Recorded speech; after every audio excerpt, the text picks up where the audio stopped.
C'est un immense plaisir de vous retrouver ici. On a commencé hier à travailler sur certaines choses et on va finir provisoirement aujourd'hui. Parce que la vie sur Terre, il y a toujours quelque chose à faire. Et si quelqu'un atteint trop rapidement la perfection, c'est-à-dire gentil avec tout le monde, obéit à tout, respecte tout, fait tout bien, aucun reproche, alors là, je pense qu'elle n'a plus rien à faire sur terre, il faut rentrer chez le Père. Or, la perfection, ça prend du temps. Et ça prend, Dieu calcule très bien, ça prend le temps qu'il nous donne pour notre pèlerinage terrestre. Donc aujourd'hui encore, on va continuer notre marche de sanctification, notre marche dans le Seigneur, et nous croyons que Dieu qui fait toujours une nouvelle chose a prévu de très belles choses pour ses enfants. On doit savoir que il y a quelque chose qui n'est pas bien parmi les enfants de Dieu. C'est le fait que souvent, on va quelque part, on écoute un enseignement, mais avec l'habitude, avec le fait de faire, avec la tradition, souvent on écoute sans écouter. On va, parce que je dois y être de 10h à midi, par habitude, comme ça. Ce n'est pas le but de Dieu. Parce que la parole de Dieu, c'est une nourriture. Et une nourriture, c'est de la nutrition pour donner de l'énergie, pour donner des capacités à quelqu'un qui vont lui permettre de bien penser, réfléchir et de se mouvoir, d'aller de l'avant. Donc, lorsqu'on vient dans ce genre de rendez-vous, il y a deux choses à vraiment avoir.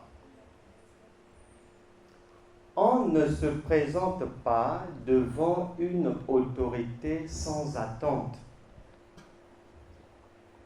On ne va pas voir un chef d'État si on n'a pas une attente. On ne va pas voir un roi pour bon, je n'ai rien à faire, je passe par le... Non, c'est pas comme ça. S'il te reçoit, c'est qu'il sait que tu viens avec au moins une demande ou plusieurs. Il le sait. Donc on doit toujours avoir, lorsqu'on est devant la parole, lorsqu'on est dans la parole, lorsqu'on écoute le conseil de Dieu, on doit avoir des attentes. Un cœur bien disposé qui attend. Maintenant, l'attente ne suffit pas. Parce que il s'agit d'écouter, de faire l'effort de comprendre, de mettre en pratique pour avoir du résultat. Beaucoup d'enfants de Dieu pensent que si je suis là, je prêche, donc la coutume, la tradition fait que bon, je prends mes trucs, je prêche, quand j'ai fini, je suis content, je rentre, si cela, ou j'écoute un enseignement, bon, j'ai fini d'écouter, je suis content, et je crois que Dieu aussi est content. Non! Le fait que je vienne parler de Dieu, c'est pas ce que Dieu attend de moi. Parce qu'un enfant, s'il passe son temps auprès des amis à parler du bien de son père, du bien de sa maman, et que les résultats scolaires ne suivent pas, ne sont pas là, C'est-à-dire, comme maman va passer quelque part, oh ton fils passe ici tous les jours parler de toi. Ok, ça, d'accord, une fois ça passe. Elle passe encore quelque part. Ah, mais ton fils, vraiment, chaque fois qu'il vient ici, c'est pour vanter tes louanges et tout. Elle passe une troisième fois quelque part, on lui répète la même chose. Elle fera asseoir son enfant pour lui dire, écoute, ce qui m'intéresse, ce sont tes résultats scolaires. C'est pas que tu passes ton temps à aller parler de moi, c'est pas ça. C'est que l'éducation qu'on te donne à la maison, ce que tu entends de nous, ce que tu reçois à l'école, que cet ensemble-là fasse que tu produises de bons fruits, de bons résultats, que ce soit dans les études, à la maison ou en ville. Donc souvent, les enfants de Dieu, on est à côté de la plaque. Pensant que parce que je vais prêcher, quand j'aurai fini, Dieu est content. Non. Mais non. Puisque le Créateur a créé les choses comme un chef d'entreprise, sur le principe du résultat obligatoire. Si tu travailles quelque part et que ton employeur se rend compte que ton rendement, ce n'est pas ce qu'on attend de toi, on va te mettre à la porte. Donc ici, il s'agit pour les uns de prêter attention, de bien écouter, parce que c'est la vie qui se joue, et pour moi de veiller à mettre sur la table une nourriture de qualité qui peut donner de l'énergie, qui peut permettre à quelqu'un qui était assis de se relever. Que la personne qui est arrivée malade reparte guérie. Si ce sont les démons, qu'ils soient chassés. Il y a des objectifs obligatoirement. Et nous sommes tenus de les atteindre. Prêcher ici ne veut pas dire que Dieu est content, non. Dieu sera content lorsque le malade sera guéri, les morts ressuscités, les aveugles verront, les paralytiques marcheront, les personnes qui étaient courbées, la vie redressée, c'est là. Tout le reste, ça n'intéresse pas Dieu. Et nous ne voulons surtout pas nous tromper de voie. Nous voulons rester sur le chemin, la vérité et la vie, parce qu'il n'y a que cette voie qui va et vous permettre d'être agréable à Dieu, et moi aussi me permettre de recevoir le salaire de l'ouvrier que Dieu va donner. Il n'y a que celui qui produit du résultat qui est récompensé. S'il n'y a pas de résultat, il n'y a aucune gloire, c'est zéro. Et pour ne pas perdre notre temps, voir la vie tourner en rond, ressembler à rien, nous sommes tous dans la même barque, dans l'obligation de passer ensemble à l'autre bord. Et c'est la volonté de Dieu.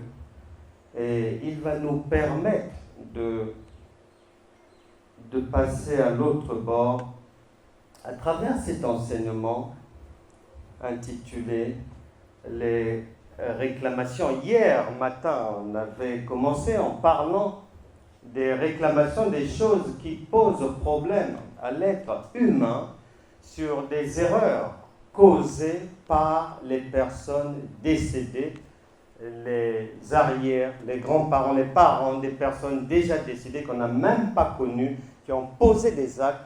Et Exode chapitre 34, versets 6 à 7 stipule que quand c'est comme ça, les enfants et les enfants des enfants payeront pour les actions posées par les pères. Hier après-midi, nous avons pris l'orientation de ces réclamations, mais causées par, non pas des personnes mortes, mais des personnes encore vivantes. Et aujourd'hui, nous allons poursuivre avec les réclamations causées par nos propres actes. Parce que bien souvent, les humains, nous avons le réflexe facile de chercher des boucs émissaires, de trouver toujours ailleurs les causes de ce qui nous arrive de négatif, de chercher le diable quelque part, de trouver un méchant, d'accuser les démons et autres. Mais dans la réalité, lorsque le négatif s'introduit dans notre vie, eh bien souvent, il se pourrait qu'on ait une part de responsabilité là-dedans. Maintenant, ce qui ne nous aide pas, c'est la mémoire courte. Le fait que, 2024 vient de commencer, nous sommes le 3 mars, depuis le début de l'année, j'ai injurié personne, j'ai provoqué personne, je n'ai rien dit sur quelqu'un, mais pourquoi est-ce que cette situation tombe sur moi? Et on essaie de gamberger, mais pourtant, après les fêtes, j'ai pris des résolutions, je suis dans les rangs, je suis conforme à la volonté de Dieu. Mais comment? Oublions que c'est pour les hommes que l'année commence le 1er janvier. Et que ça soit chez Dieu qui est esprit, ou dans le monde spirituel, ces barrières-là n'existent pas. Ouais, la nuit de la traversée, on va passer de 2023 à 2024 avec de nouvelles résolutions, blablabla, blablabla. Ah bon? Dans le spirituel, ça n'existe pas, il n'y a pas ces barrières-là. C'est une continuité. Et donc souvent, comme on vit dans le présent, on ne pense qu'au présent, on n'analyse que le présent, on passe à côté de l'essentiel. Prions pour rien, jeûnons pour rien, perdons un temps fou à demander à Dieu des choses, poser des questions qui n'ont pas lieu d'être. Et le Saint-Esprit voudrait nous enrichir à travers la parole en Romains chapitre 14, verset 12.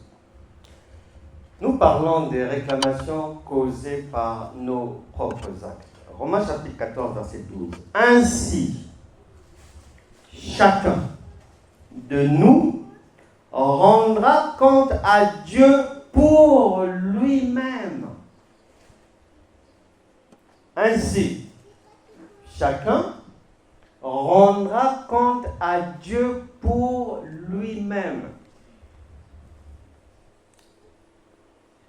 Dans les sociétés, dans le monde païen, même les païens disent ceci, que tout se paye ici-bas.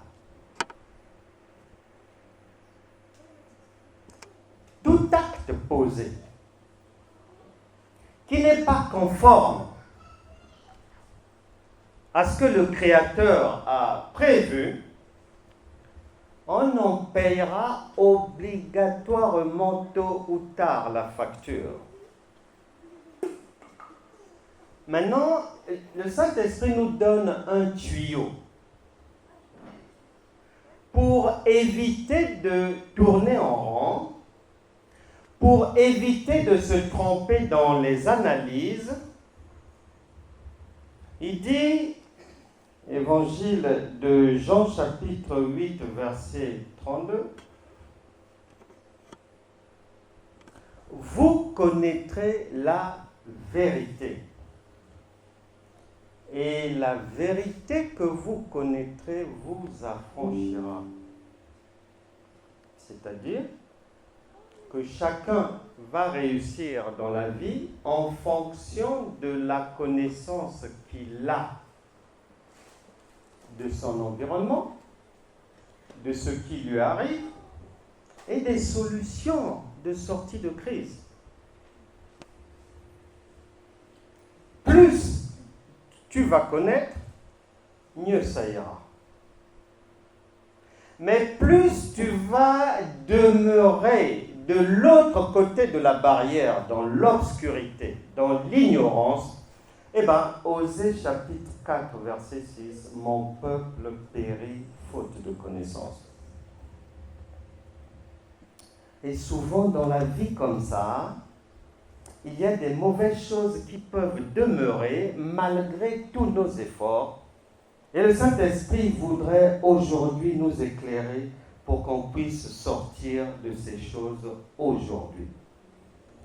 Et comme nous les hommes ici sur Terre, nous vivons les mêmes problèmes, les mêmes situations, eh bien, il se pourrait que le Saint-Esprit ravive ton souvenir, te rafraîchisse la mémoire ce matin,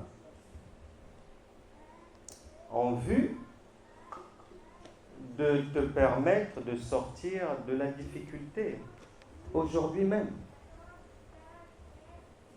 Et souvent, on commet des erreurs sans s'en rendre compte. Et parfois les mêmes erreurs.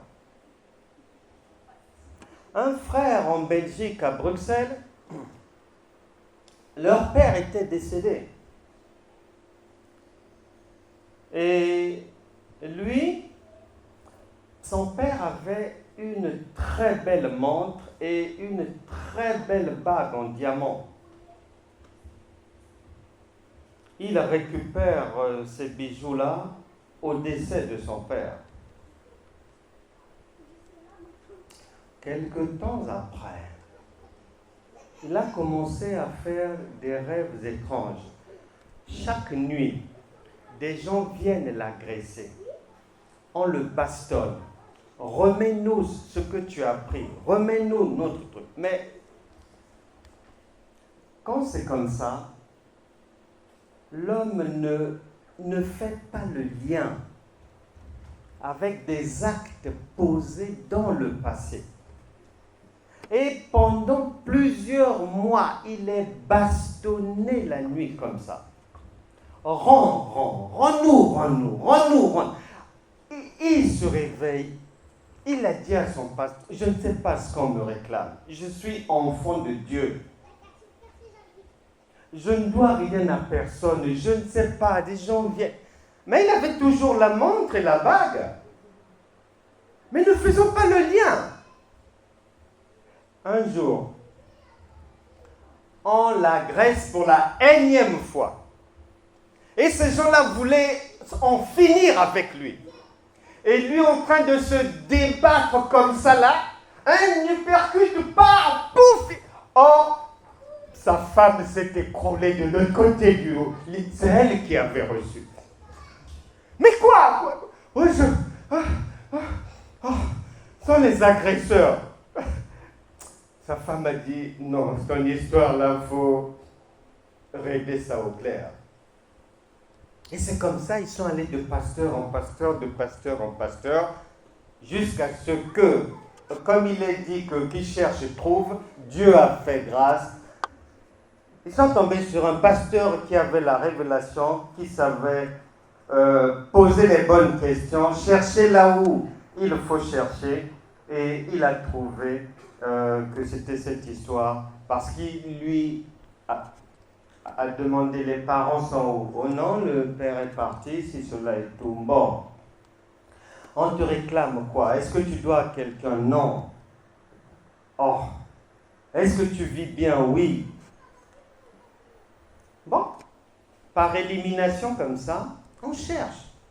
On réfléchit. Le roi Salomon a dit, celui qui réfléchit sur les choses trouve le bonheur. Les chrétiens ne veulent pas réfléchir. Prier, jeûner seulement, dans le vide.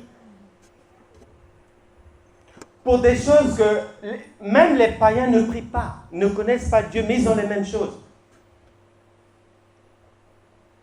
Et il lui demande, le pasteur lui demande, dans cette histoire de la mort de votre père, tu as hérité de quoi? Tu as eu quoi là-bas? Tu as appris quoi? Et il dira, oh, j'ai juste eu ma montre là et puis la bague en diamant. Le pasteur dit, mais ton problème est là. Tu allais prendre des choses, tu ne sais pas là où ton père a eu ça, tu ne sais pas qui lui a donné ça, tu ne sais pas c'est sorti d'où, et tu portes. Il est dit que tout ce qui brille, en réalité, n'est pas de l'or. Et c'est en enlevant ces choses, c'est après la prière qu'il avait été délivré de ses réclamations parce que lui-même était allé se mettre dans un trou. Mais du fait de son ignorance, et beaucoup d'enfants de Dieu sont comme ça. Beaucoup. Le roi David, hier, je l'ai dit, il est allé faire assassiner le mari d'autrui, d'Uri, pour prendre sa femme Bathsheba. Et souvent, on oublie mauvais actes, mauvais gestes, ceci, cela. Et souvent, quand on lit certaines choses, par exemple, ici, il est dit, ainsi chacun de nous rendra compte à Dieu pour lui-même. Dans le cerveau humain et dans beaucoup d'enseignements, ça renvoie à ce jour-là, le jour du jugement, devant le tribunal de Dieu. Non, c'est maintenant. Le tribunal de Dieu, il siège au quotidien, en permanence. C'est un tribunal qui ne ferme pas.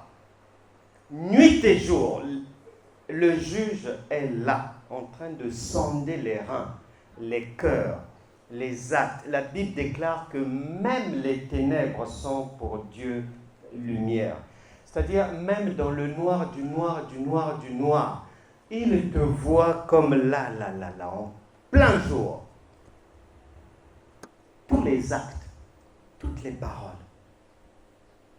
Et la facture t'est présentée, non, ça ne sera pas ce jour-là, là-bas, dans un millénaire ou quoi. Et souvent, les gens sont en train de prier, ah, Seigneur, quand tu reviendras. Il n'y a pas de tu reviendras. Lui-même, il a dit, Matthieu chapitre 28, verset 20, je suis avec vous tous les jours jusqu'à la fin du monde. Il n'y a rien à attendre. Il n'y a pas un jugement qui sera là-bas. C'est ici et maintenant. Et le roi David a expérimenté cela, puisque Dieu n'a pas attendu sa mort pour lui faire payer.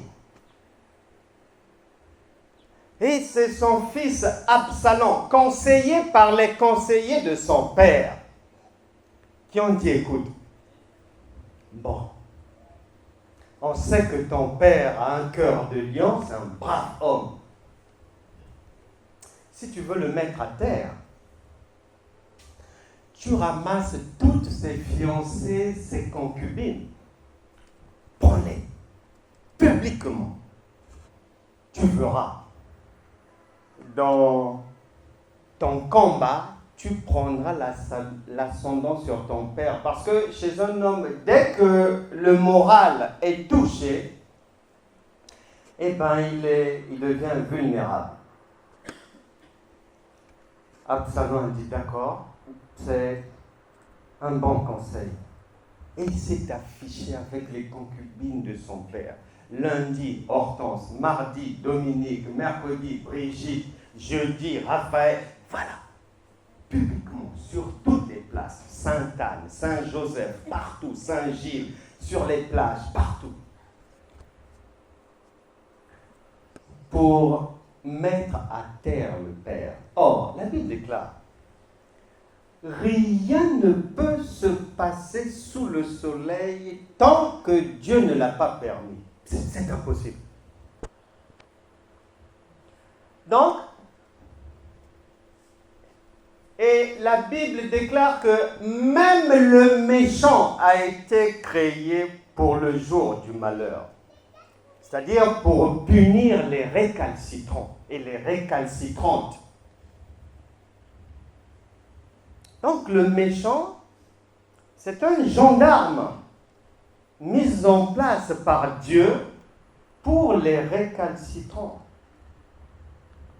Et David donc a subi une humiliation publique. Parce qu'il s'était aventuré à aller prendre la femme d'autrui, faire tuer son mari. Et sur cette terre, comme il n'y a rien de nouveau, la Bible déclare que ces choses ont été écrites pour vous servir d'instruction. Donc par là, le Saint-Esprit dit toujours à chacun, attention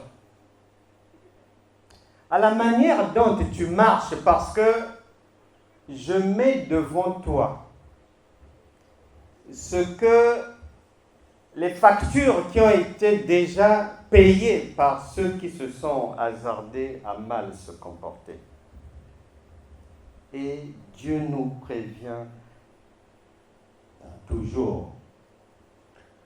Je connais un frère bien-aimé. Lorsqu'il était plus jeune, son père avait divorcé de sa mère. Et une belle-mère avait intégré le foyer. Et comme la belle-mère était jeune, eh ben, le frère en question avait fini par aller avec la belle-mère. Et c'était devenu une habitude. Et un jour, le père l'a su. Et son père lui dira ceci, ce que tu as fait là, toute ta vie va se résumer à ça. Dieu m'entend parler. Je ne sais pas si lui-même sait combien d'enfants il a et avec combien de femmes, je ne sais pas. Dijon, Marième, Lyon, Nathalie, Valenciennes, Rosalie, au Canada, Edmonton, Micheline. Voilà, c'est comme ça. Jusqu'aujourd'hui. Jusqu'aujourd'hui. Il paye pour des actes posés dans le passé. Et tant qu'il ne rencontre pas la puissance du Saint-Esprit, la vie va demeurer en l'état. Quels sont les actes que tu as pu poser dans ta jeunesse et qui peuvent être à l'origine du tourner en rond, du ça ne va pas, chez les uns dans tous les domaines, chez les autres c'est le domaine du mariage qui est frappé, chez d'autres c'est la santé, chez d'autres les finances, chez d'autres les relations dans la famille, Chez d'autres, il y a un héritage, mais tu ne peux pas en prendre possession, etc., etc. Je connaissais quelqu'un, il est parti avec la femme d'autrui. Et quand le mari l'a su, le mari n'a rien dit. Mais dans les jours qui ont suivi, les semaines qui ont suivi, il a fait un AVC. Et toute la vie, il est resté paralysé. La Bible déclare, Romains chapitre 6, verset 23, le salaire du péché, c'est la mort. Ce n'est pas une histoire de prier, jeûner, non, c'est trop facile. Si c'était ça, ça se saurait. Tous ceux qui prient et qui jeûnent seraient devant et non derrière dans la société. Ça se saurait.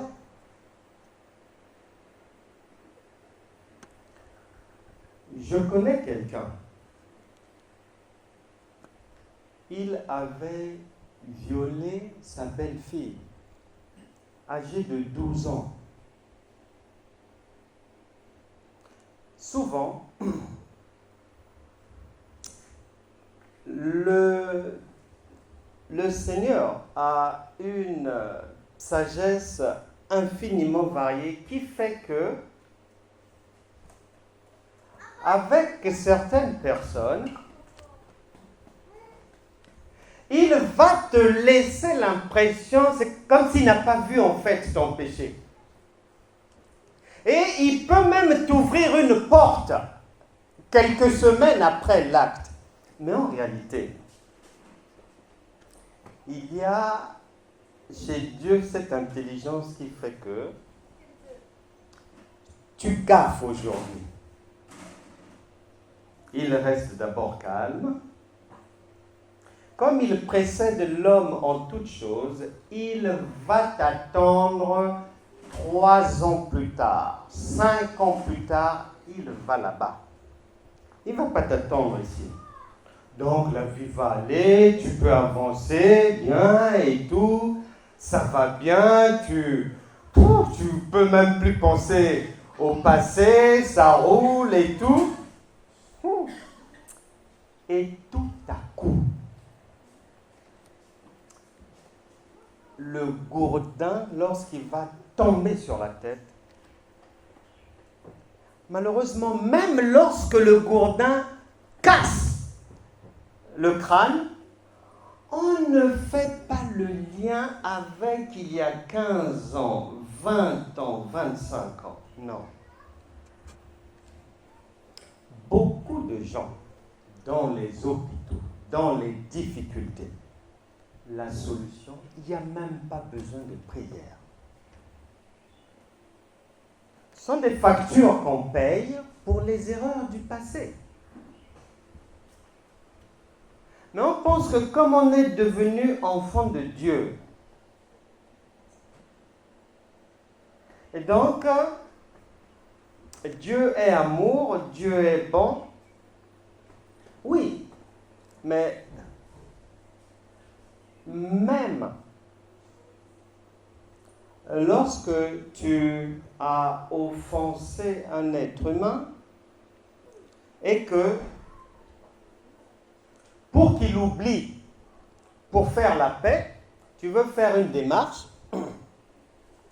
tu vas veiller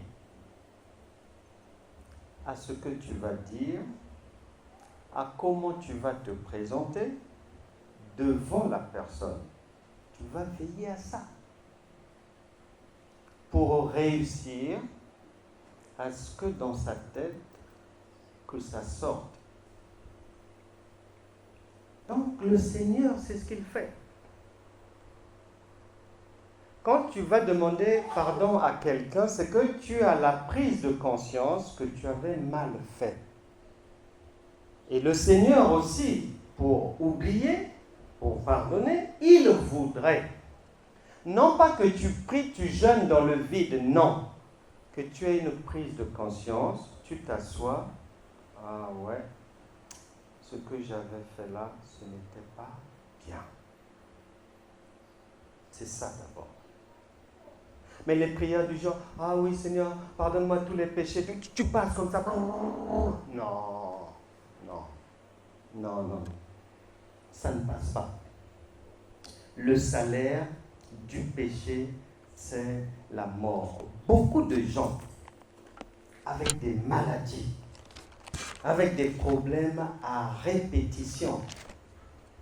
Il n'y a pas un diable quelque part derrière ça, non.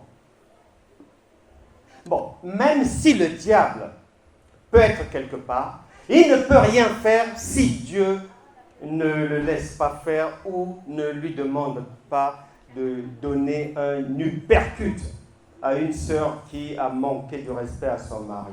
Voilà. Il faut que Dieu donne l'autorisation.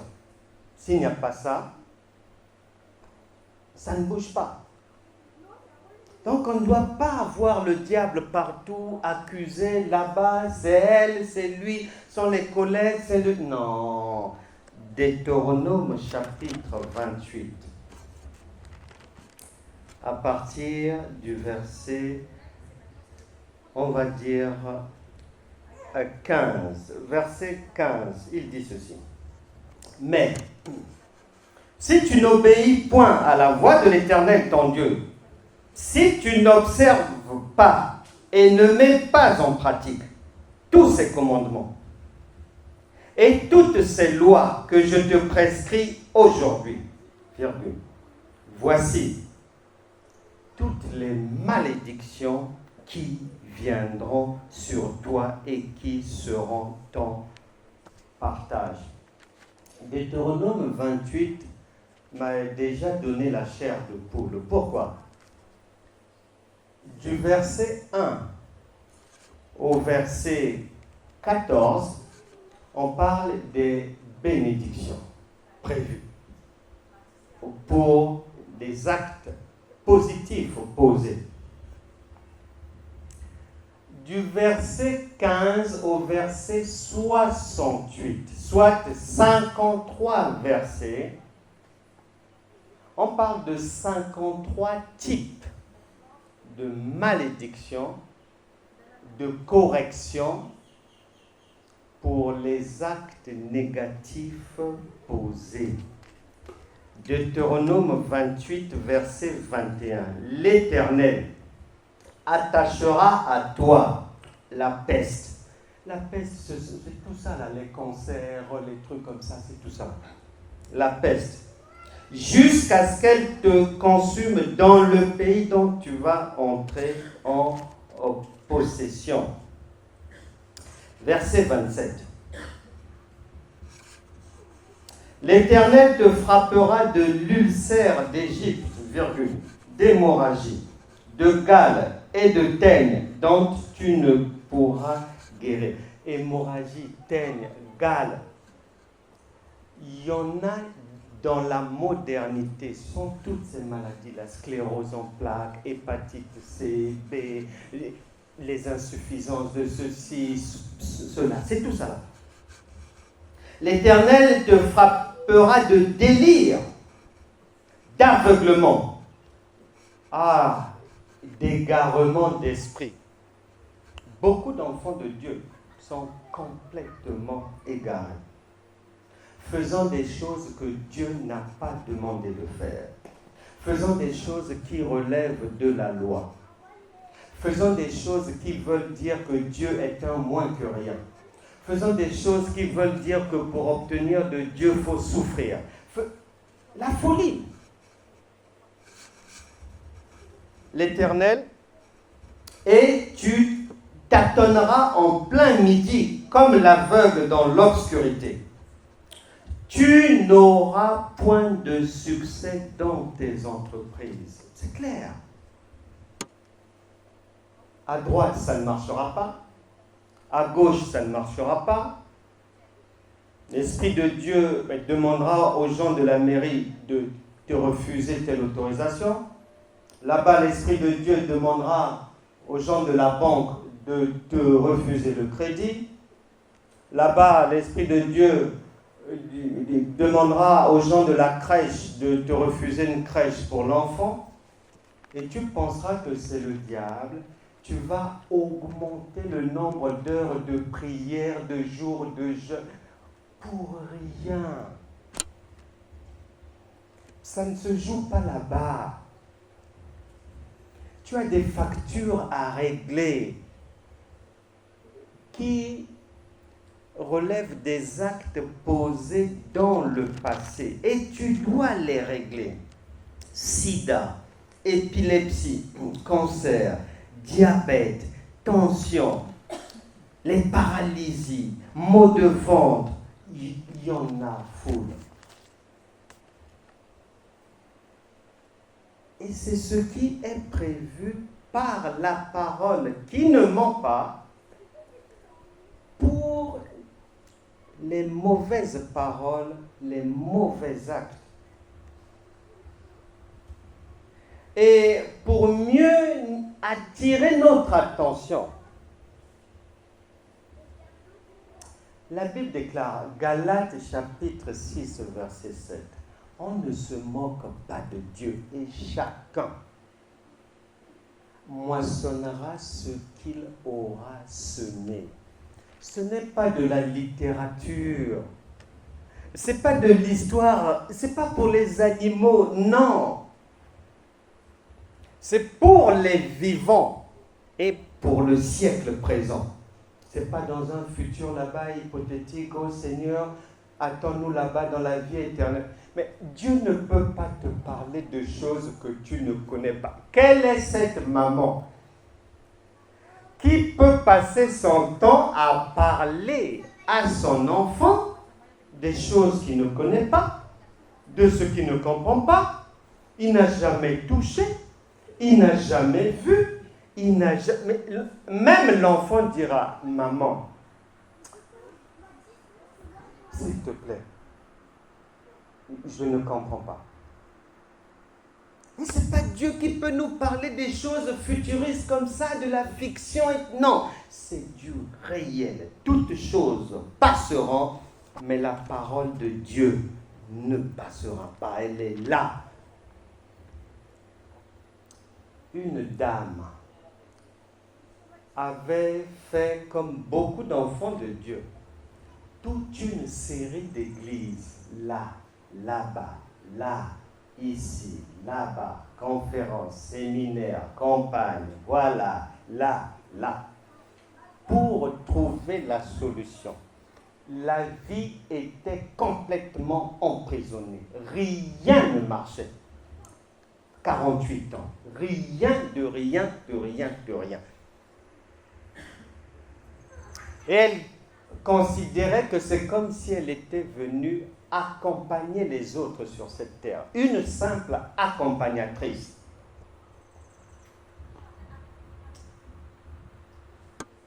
Et bien évidemment, elle avait jeûné, elle avait prié, on avait imposé les mains, posé les pieds, tout fait, mis l'huile, le sel, craché, proclamé des paroles.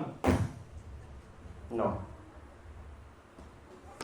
Dieu merci, Daniel a dit que dans les derniers temps, la connaissance augmentera. Parce que le Seigneur savait que dans ces temps de la fin, pour faire barrage,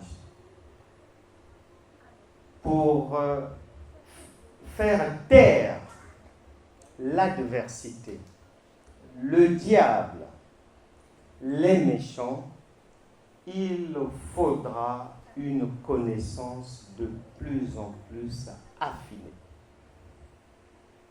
La connaissance bas de gamme, on va t'enfariner bien comme il faut, en étant chrétien, chrétienne dans le Seigneur, dans les jeûnes et prières, mais la vie courbée.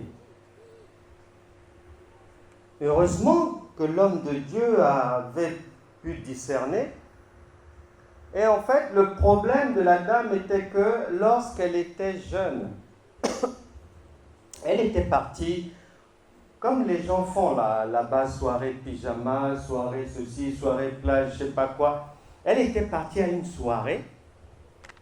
Et à un moment donné, dans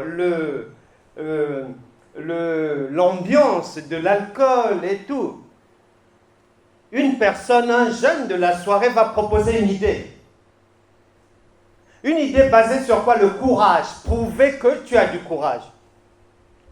Et il fallait faire quoi? Ils ont pris des verres. Chaque participant est parti uriner. Et c'était maintenant, c'est changer les verres. Je bois une petite gorgée d'urinette, je passe à l'autre, je prends l'autre verre, une petite gorgée. Donc ça a tourné comme ça. Comme il est dit que le vin rend la vie joyeuse, c'est dans la joie, la bonne humeur de la jeunesse. Mais elle ne savait pas qu'ils étaient en train d'enterrer leur vie dans la joie. Et après la soirée, la vie a continué et tout. Elle a fait ses études et tout, le travail, ça continue. C'est au moment où tu voudras rentrer dans des choses essentielles de la vie, c'est là où la facture t'est présentée. Et il faut commencer à payer. Elle trouve un fiancé. Au moment de concrétiser, le fiancé dit non, je change. Au travail, alors qu'elle travaille bien, pas de promotion. Mais les autres, même ceux qui viennent, qu'elle forme, deviennent ses chefs. Et la vie, elle est comme ça. Et il avait donc fallu que l'homme de Dieu puisse lui poser certaines questions, avoir des réponses et lui dire, voilà, c'est cette pipi partie qui est à l'origine de l'enterrement de sa vie. Mais bien évidemment, elle avait eu le temps d'accuser un tel, d'accuser là, d'accuser le diable, d'accuser l'homme, bien sûr. Alors que la personne elle-même était allée se mettre dans des problèmes. Lorsqu'on te présente la facture, c'est terrible.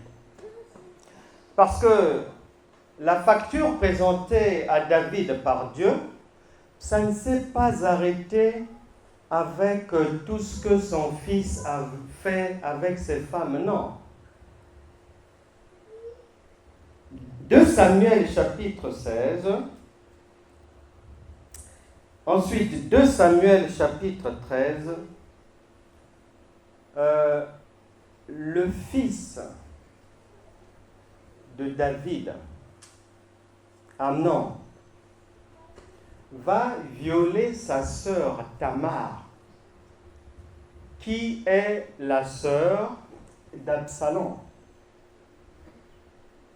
Donc, les mauvaises choses vont se poursuivre dans la famille.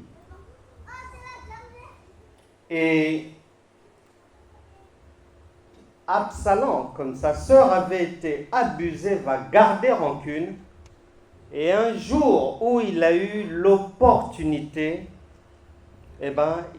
en 2 Samuel chapitre 13, arrivé au verset 32, il a donné des instructions pour qu'on assassine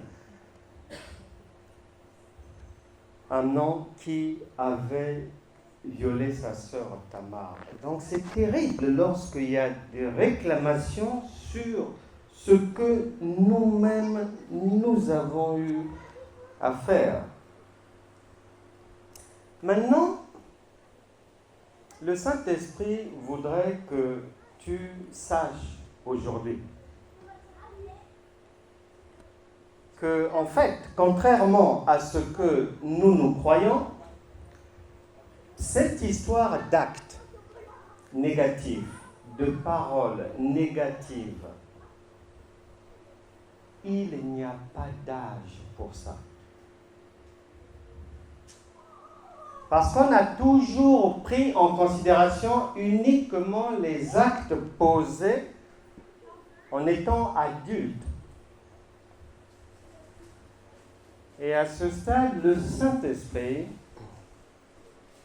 me demande de te donner ce témoignage de ma propre vie qui va bien t'éclairer sur ce point. Lorsque j'avais 6-7 ans, chez nous, il y avait mon grand frère, il y avait moi, et on avait un cousin qui vivait aussi avec nous. Et mon grand-père, une fois à la retraite, comme il était seul, sa fille, donc ma mère, n'a pas voulu que son père puisse vivre seul dans la solitude là-bas et tout, donc elle l'a récupéré chez nous. Et comme mon grand-père était seul, il avait fait des années sans femme, et donc il noyait sa solitude dans la boisson et dans la cigarette. Son programme de la journée était très simple. Quand il se réveille, une fois qu'il s'est préparé et tout, il sort, il va, il connaissait des bars, des endroits, il allait là-bas, il buvait toute la journée et il rentrait le soir, souvent ivre. Maintenant, dans l'inconscience de l'enfance, nous, en fait, quand on le voyait arriver titubant et tout, nous, ça nous faisait marrer. Et on avait pris l'habitude, une fois qu'il se met sur son lit, de venir sans faire de bruit et de tirer son drap pour le faire tomber. Et on s'arrangeait à ce que lorsqu'il va ouvrir les yeux une fois par terre, nous, on a déjà disparu. Et on est dans la cour là-bas en train de rigoler et tout. Un jour, on a refait ça. Mais malheureusement, pour moi, ce jour-là, mon frère et mon cousin vont, c'est-à-dire sortir avant moi. Et comme on aimait beaucoup notre grand-père, et on avait beaucoup de respect pour lui, lorsqu'il est tombé, il a ouvert les yeux, il m'a vu. Et donc, je ne pouvais plus fuir. Comme on le respectait, je ne pouvais plus fuir. Je suis resté là. Il ouvre les yeux. Il m'a dit, « Ah, c'est toi qui me fais ça ?»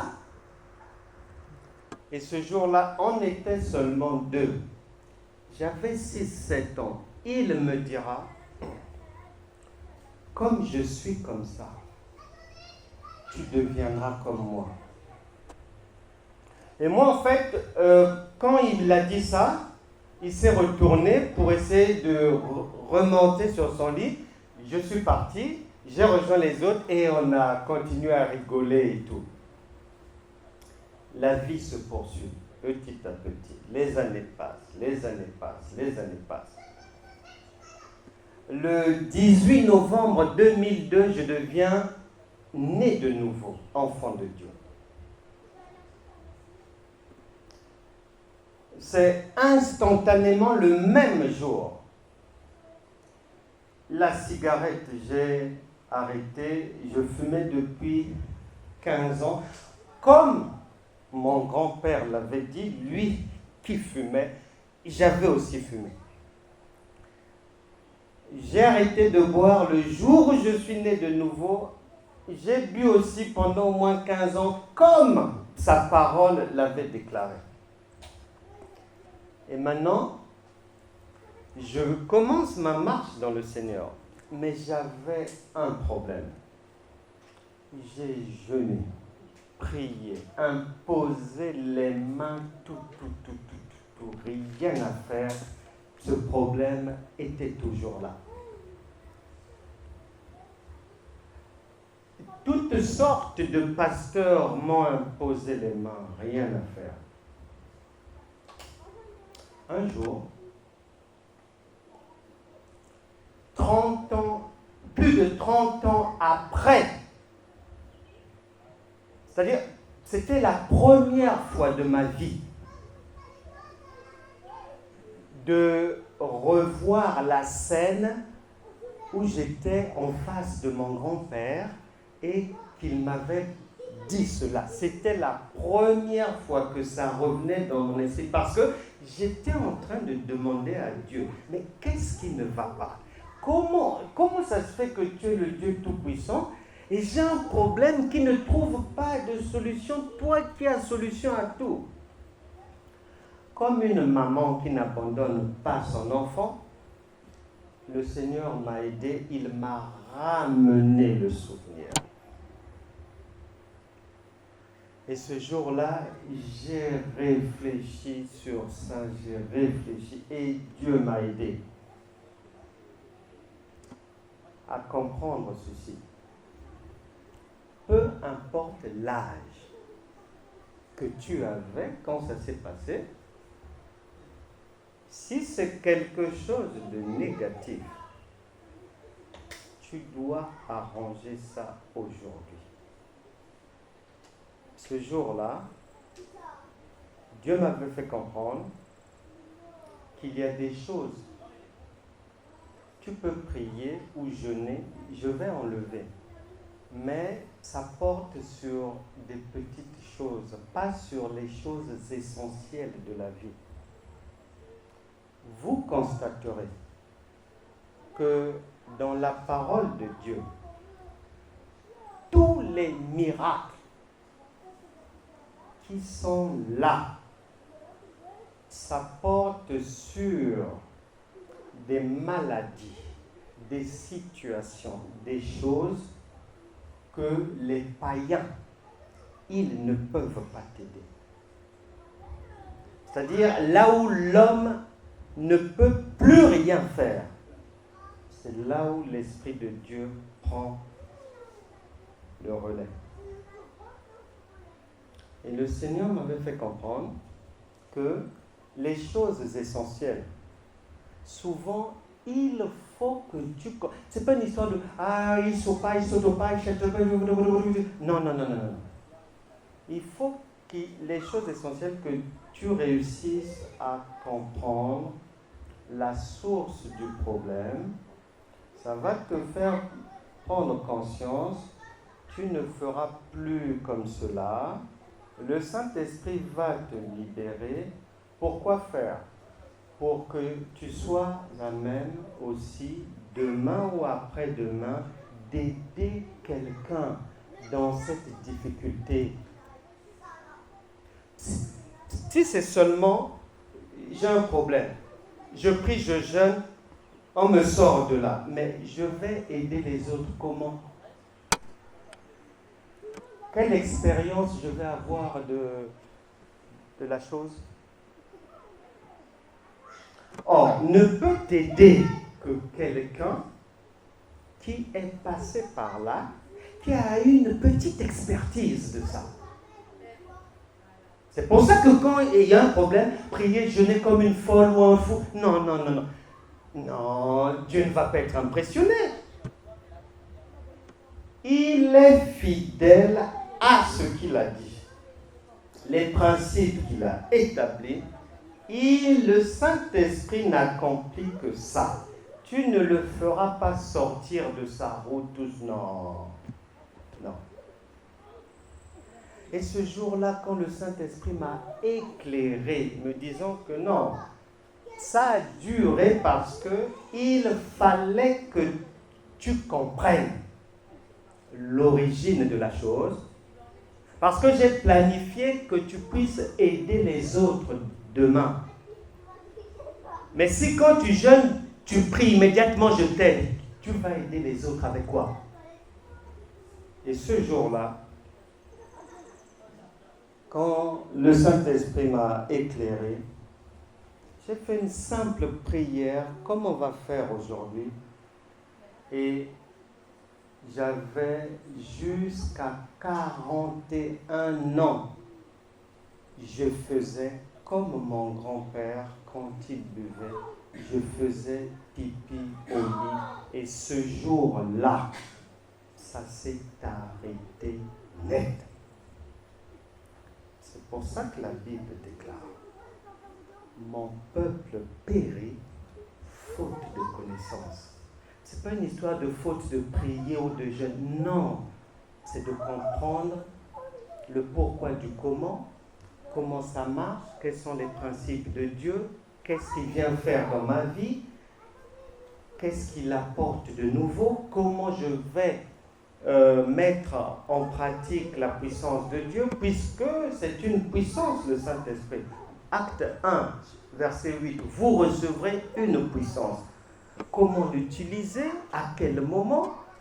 Il y a la sagesse de Dieu, il y a l'intelligence divine. Il y a Galates chapitre 5, verset 22, le fruit de l'esprit. Il faut bien comprendre de quoi il s'agit. Et comment est-ce que la foi va être agissante en moi? Et une fois que tu as cette connaissance-là, c'est-à-dire, tu passes de 40 jours de jeûne, 7 jours de jeûne à sec, parler en langue toute la journée comme un fou, 48 heures de prière non-stop, etc., etc.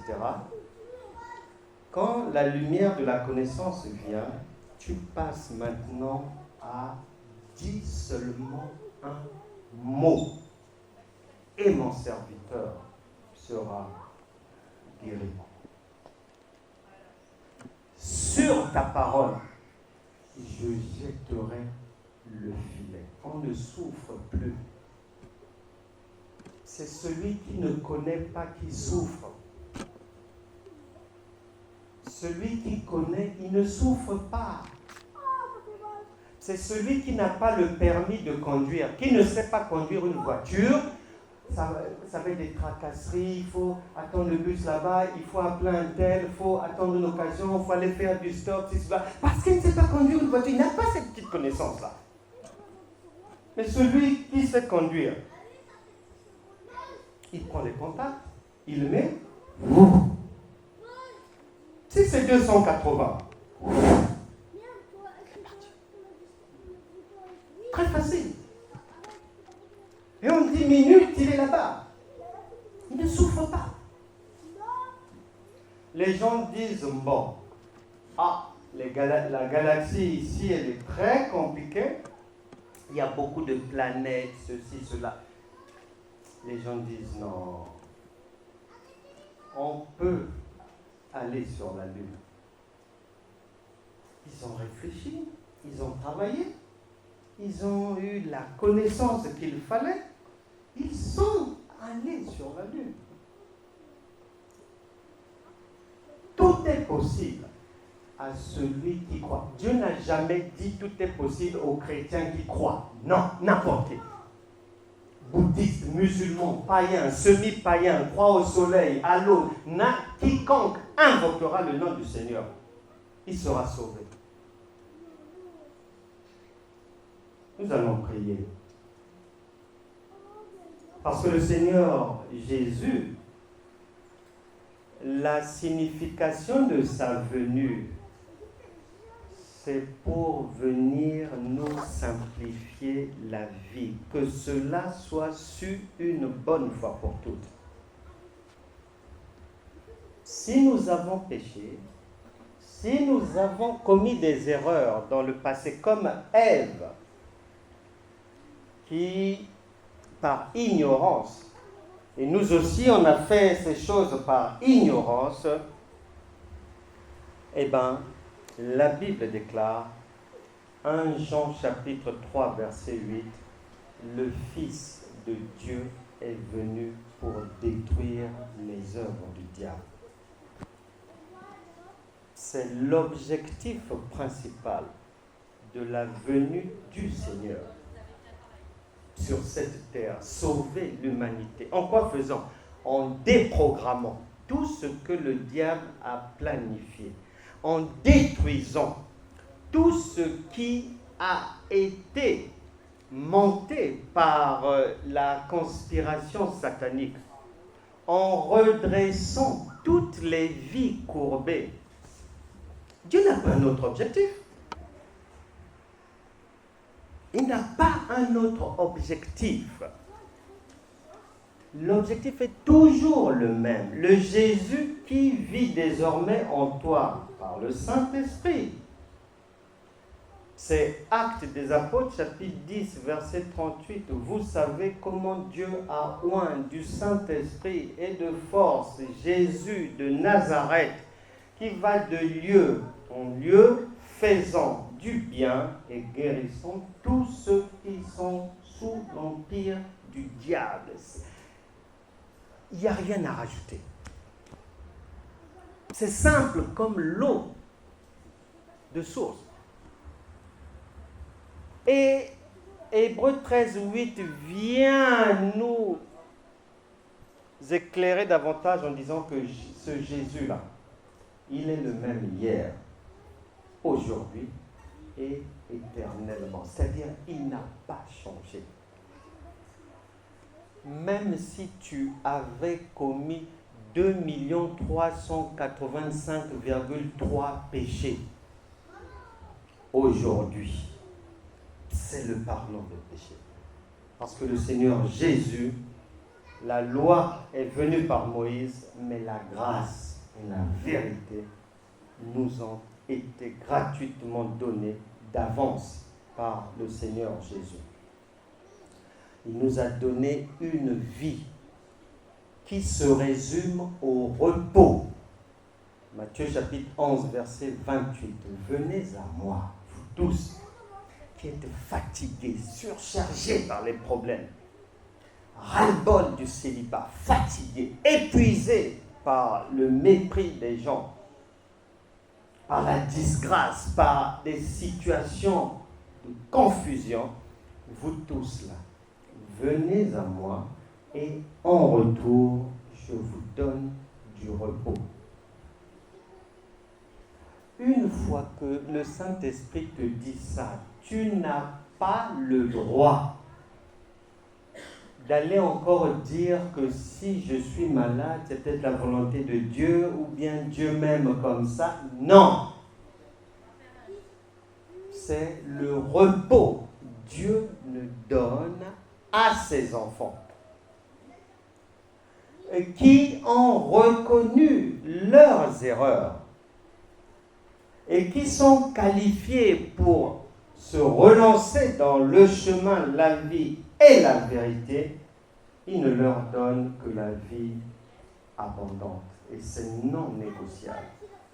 Maintenant, cette vie abondante, c'est à prendre ou à laisser. C'est comme une table. Il y a plein de mets là.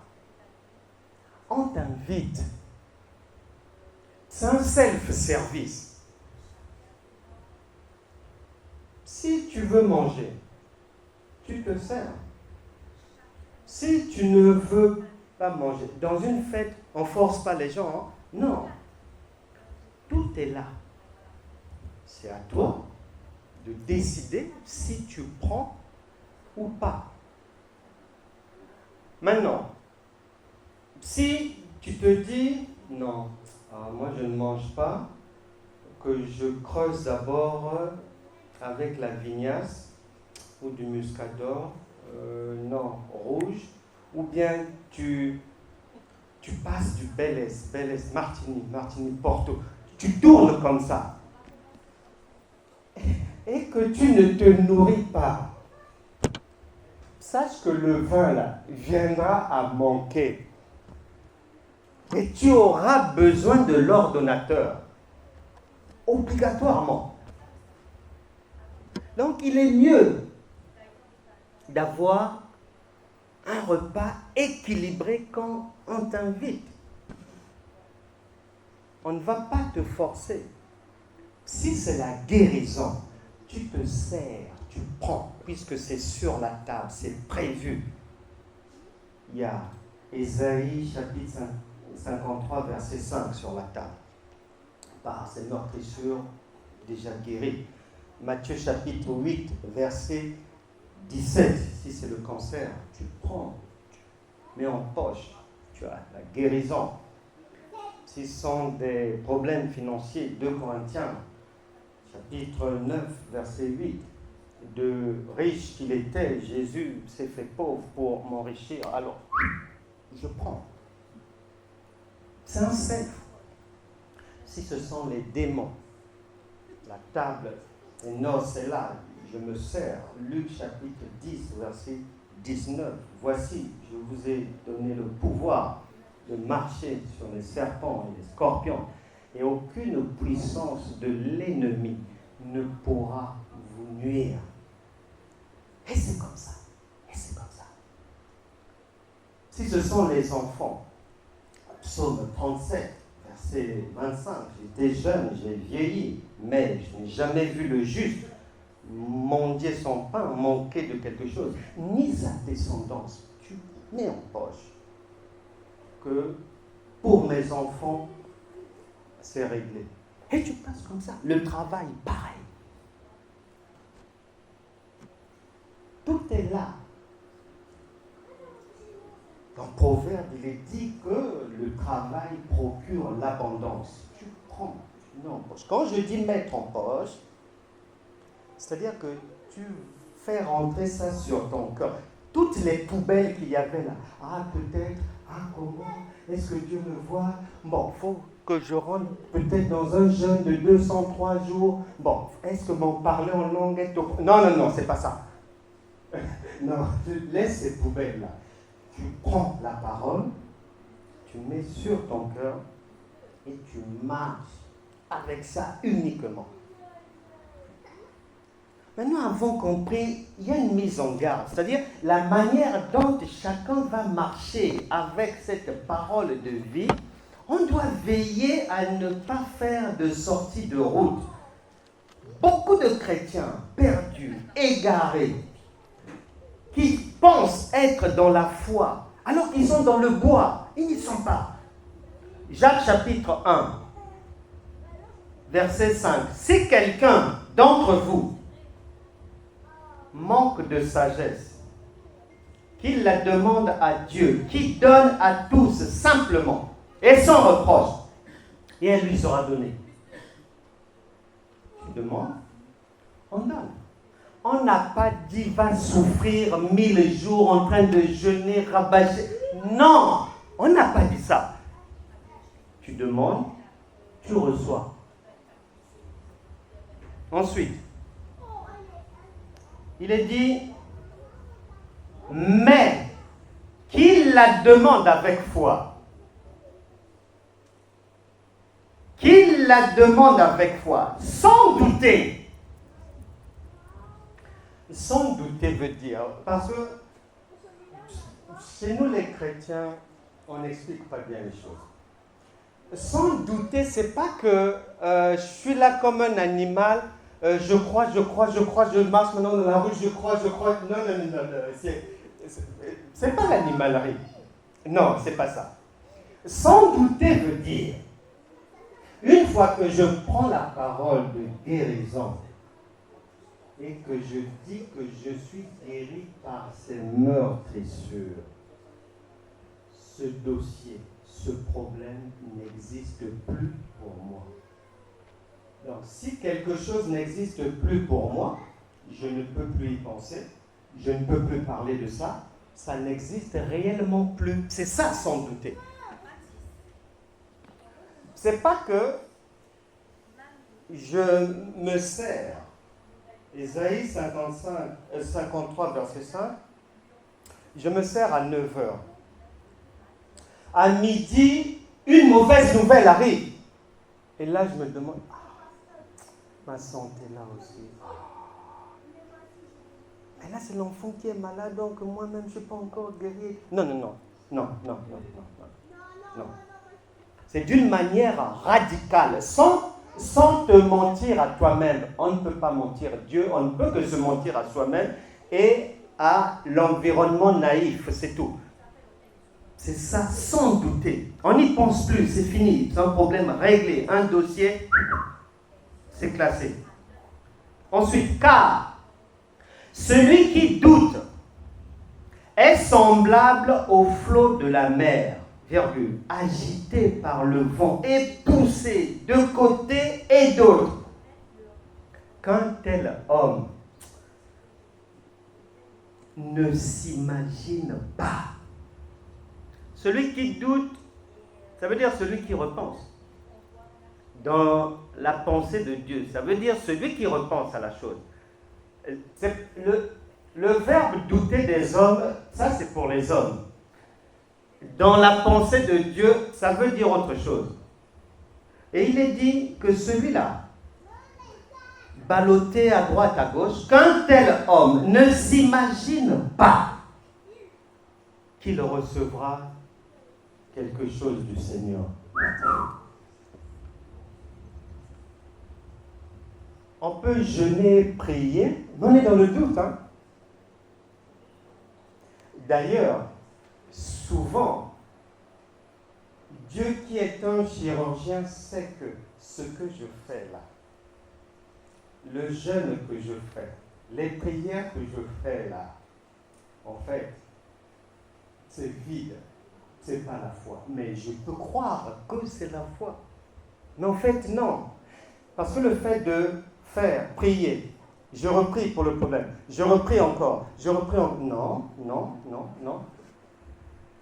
Quand tu as une situation, tu vas voir quelqu'un ou tu vas voir ton chef. Chef, ça, j'arrive pas à faire, ceci, cela. Est-ce que tu peux m'aider? Il dit, d'accord, il n'y a pas de problème.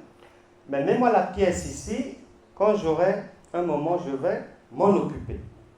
Une fois que tu sors de son bureau, pour toi, ce problème-là n'existe plus, puisque c'est une autre personne qui s'en occupe. Donc, de toute la journée, la nuit, le lendemain ou bien quoi, tu n'y penseras plus.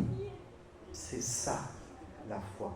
C'est pour ça que Marc chapitre 11, verset 24 dit « Tout ce que vous demanderez en priant, croyez que vous l'avez reçu et vous le verrez s'accomplir. » Or, si nous prions là, et je crois réellement sans me mentir à moi-même que j'ai reçu la chose, je ne peux plus jamais prier pour ça une seconde fois. Si je le fais, ça veut dire que la première fois quand j'ai prié, en fait, je n'ai pas cru. Parce que je vais croire quand je vais arrêter. C'est-à-dire, pour moi, c'est fait, c'est acquis. Et je passe à autre chose. Et le Seigneur voudrait aujourd'hui que la prière qu'on va faire ne soit pas accompagnée de déchets. Non. Ces choses sont rappelées pour que tout soit bien, que l'on ne puisse pas être dans le bois, mais dans la foi, pour que le cœur de Dieu se réjouisse pleinement. Nous pouvons maintenant prier. Parce que le Seigneur, comme une maman, est pressé de nous faire du bien. On va se lever. La Bible déclare que le Seigneur est juste et bon pour pardonner les iniquités à quiconque reconnaît devant lui sans péché ses erreurs. Tu vas toi-même parler à Dieu dans ton cœur. Tu n'as pas besoin de crier. Il entend tout. Il connaît tout.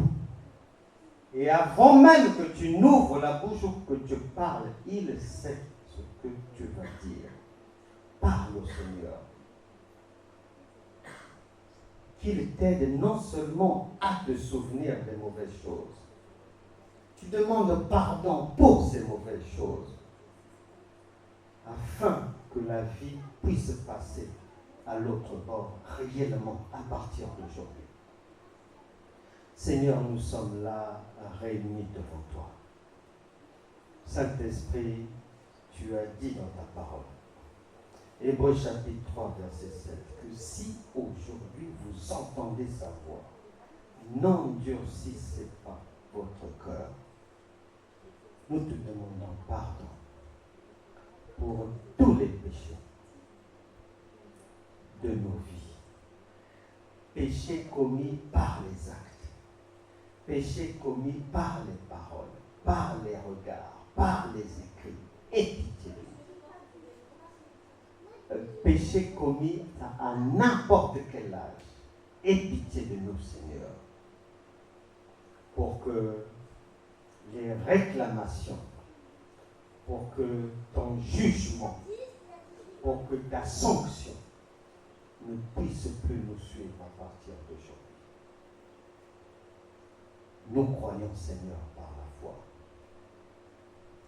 que tu nous as pardonné. Et nous prenons l'engagement devant toi, que dans la mesure du possible, également demander pardon aux personnes encore vivantes que nous avons offensées d'une manière ou d'une autre, ou à leurs descendants, au moins à l'un d'eux. Merci Seigneur pour la vie que tu nous donnes aujourd'hui. Merci pour l'invitation au repas du grand roi, dans la salle des noces. Merci Seigneur pour la table dressée, que nous puissions nous servir de toutes sortes de mets succulents, afin que toutes ces paroles puissent changer nos vies.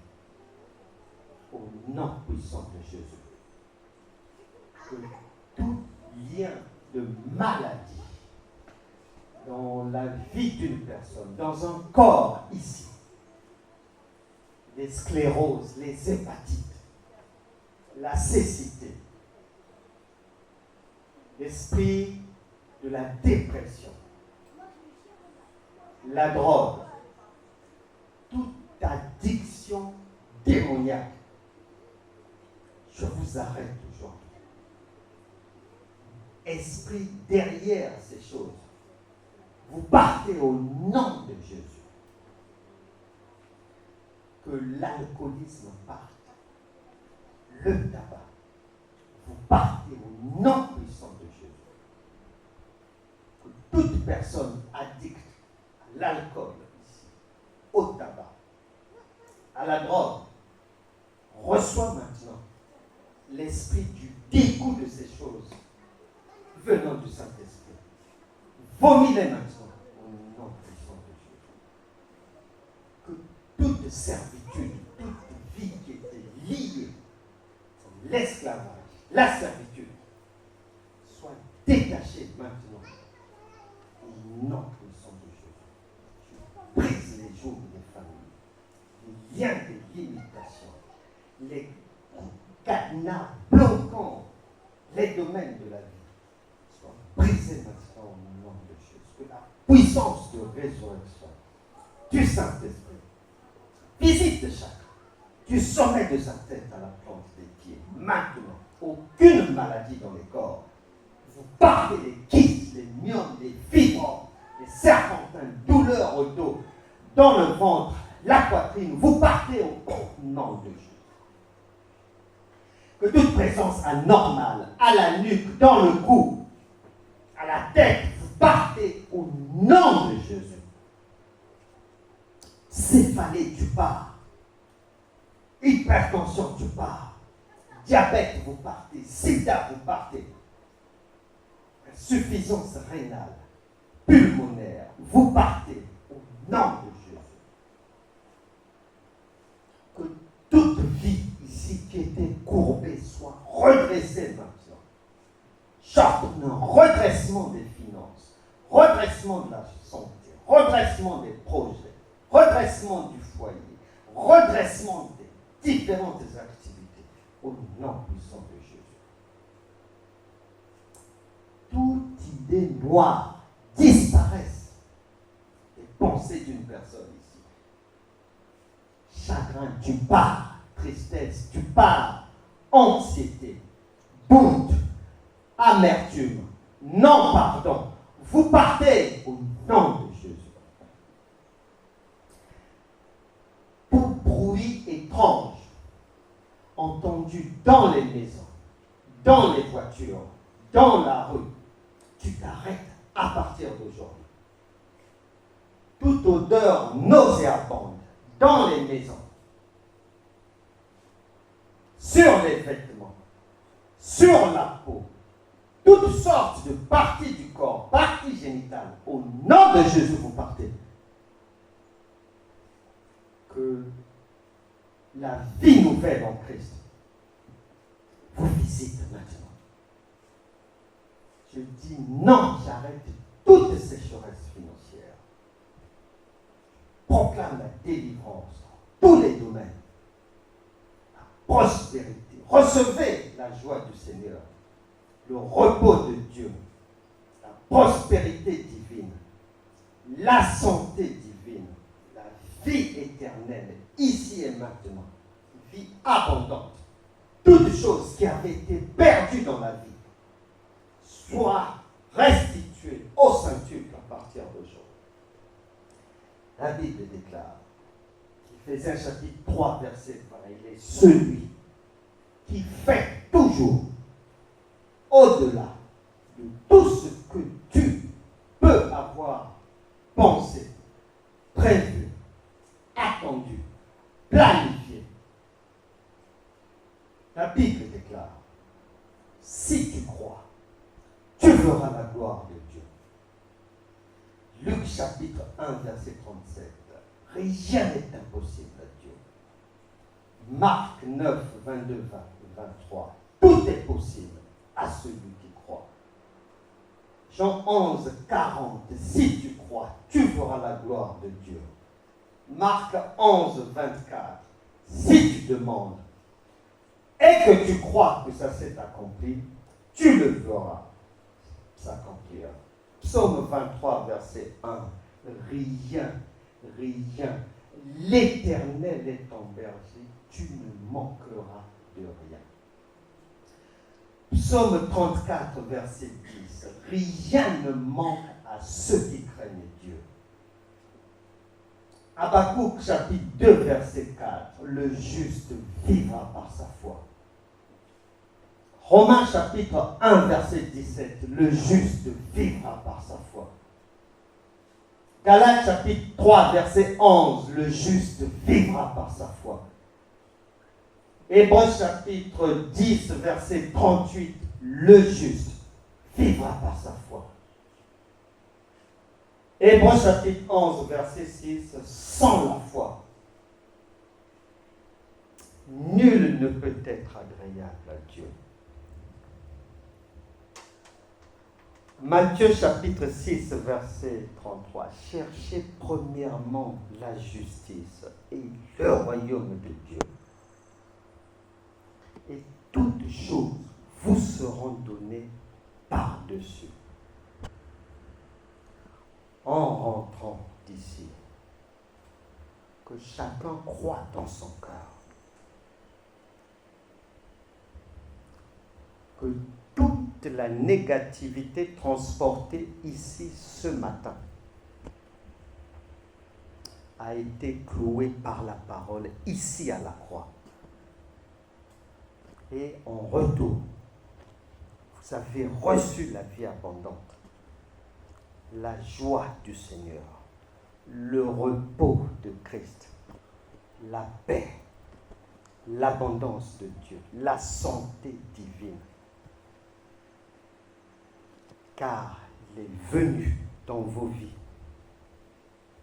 pour vous donner la vie et vous la donner en abondance. Recevez-la maintenant et conservez-la bien au nom de Jésus. Amen.